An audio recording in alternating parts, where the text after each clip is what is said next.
Et certainement, vous me parlez des preuves des élections.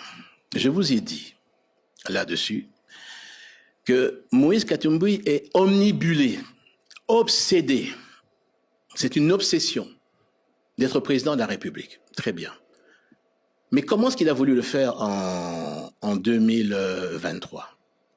Je vous avais dit, lorsque j'ai fait cette interview, qu'une opération est en train d'être montée avec des Russes, parce qu'en tant que ministre de la Défense, j'avais le réseau d'information assez poussé, pour pouvoir manipuler et entrer dans le site de la CENI, sortir des faux listings et être diffusés par une grande organisation que je n'ai pas voulu nommer, mais en fait, c'était déjà les acteurs, certains acteurs de la SENCO. Vous nous avez dit que vous alliez nous donner des preuves. Aujourd'hui, voilà. Vous les avez? La CENI, le site de la CENI. Et je vous invite ensuite à aller à la CENI et poser la question. Le jour du vote, la CENI a été attaquée. Et ça, les informaticiens, ils le comprendront, ont été attaqués plus de 3400 fois. Attaqués plus de 3400 fois. Ça veut dire que vous aviez des interférences qui essayaient de rentrer dans le site de la CENI pour arriver maintenant à modifier les résultats des élections. Mais dès que nous avons eu l'information de cette tentative, bien sûr, j'ai informé le chef de l'État et le chef de l'État a fait prendre les mesures pour protéger le site. Et c'est comme ça qu'ils n'ont pas pu pénétrer le site. J'ai bien dit 3400 fois sur la journée. Et même le lendemain, 2 jours après, les attaques continuaient. Les preuves sont là-dessus. Et je vais vous dire plus que ça, sans vous citer les noms. Les preuves que cela vient de Moïse Katumbi aussi? Mais bien sûr. Bien sûr.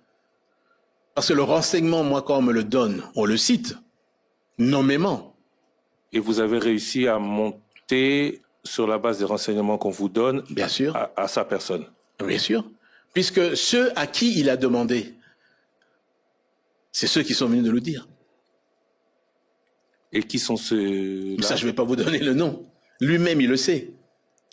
Il le sait. Mais demandez si oui ou non, le site n'a pas été attaqué plus de 3400 fois. Et peut-être encore, je suis dans les chiffres, c'était le chiffre que j'ai pu obtenir au lendemain des élections, mais certainement que ça a pu encore continuer, mais c'est de cet ordre de grandeur.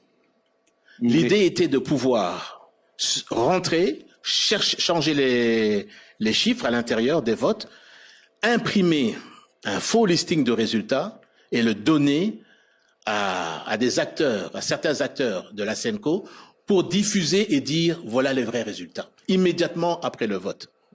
Malheureusement, ils n'ont pas pu pénétrer et sortir les listings là-dessus. Et d'ailleurs, ils ont confirmé par la suite que les chiffres qui sont sortis de l'élection présidentielle correspondent à ce que eux auraient également eu. Voilà, ça c'est le début. L'obsession, être omnibulé. Qu'est-ce qu'il a voulu faire? Vous avez entendu parler certainement de cet aéroport qui se trouvait à je me trompe pas. Puerto, non, c'est au niveau de Moulongo, je pense. Ça s'appelait Moulongo, oui. Moulondé. C'est à Moulondé. C'était, oui. L'aéroport qu'il a voulu. Oui, mais c'est un aéroport qu'il était parvenu à monter à 1800 mètres, avec 50 mètres plus de 50 à 60 mètres de large. Je peux vous dire qu'un aéroport comme ça peut accueillir jusqu'à un C-130, qui peut transporter entre 150 et 180 personnes, ou un Antonov 12, qui peut transporter plus ou moins 150 personnes.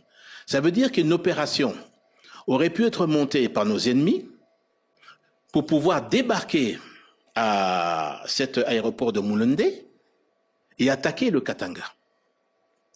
Je vais vous dire la preuve qui existe.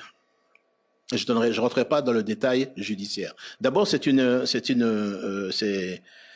faute pénale. Vous ne pouvez pas construire un aéroport sans avoir l'autorisation de l'AAC. Oui, mais il a dit qu'il en a construit, il a rétabli beaucoup d'autres choses. Non, ça c'est faux. Ça c'est faux. Il y a toute une manipulation de faux également. Lorsqu'il a appris ça, il a essayé de se rattraper après coup en envoyant une lettre pour informer l'AAC. Pas pour demander l'autorisation, mais pire que ça. Au moment donc où nos services de sécurité prennent le contrôle de l'aéroport, on met la main sur son chauffeur personnel. Et vous savez ce que son chauffeur personnel fait découvrir au service de sécurité? Toutes les caches d'armes qui se trouvent dans les fermes de Moïse Katumbi. Pourquoi est-ce que, Donc, depuis tout ce temps, on n'a jamais vu ces images? Ces images, moi je les ai vues, elles existent. Mais peut-être que c'est entre les mains de la justice. À la minute où Moïse Katumbi apprend que son chauffeur est arrêté, c'est à cette minute-là qu'il prend sa Jeep et qu'il traverse sur la Zambie. Et que sa femme traverse le lac